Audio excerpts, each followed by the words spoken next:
Coach was saying that marriage nowadays is just not a good deal for men, which is true. And Andrew's making the argument where, well, you can't have a secular marriage. It's got to be a religious marriage, which that's true. And what Andrew was arguing wasn't necessarily that marriage and divorce can be very bad. He agrees with that. He's saying you need to have religion put into it so that you have these social tripwires that would stop the woman, and buffers that will stop the woman from doing stuff. Because like if she's a part of the church and you get married with just the church, not the state, well, now she has social reasons, right? Shame, being a part of the group, etc., and not wanting ostracization. That would keep her in line, right?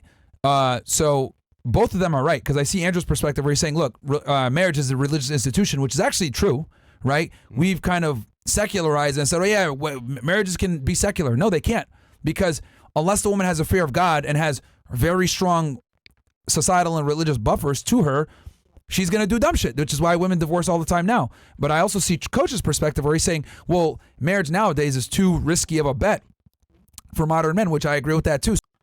150,000 people got laid off their jobs. Let me say that again. Last month alone, just in general occupations around America, 150 people were laid off. So the job market is cooked, fellas. And let me just say this. We're going to go through 5 things you can learn today to kind of, I would say, avoid what's coming next, because if you're not careful with your next moves, it could either end you or make you really rich.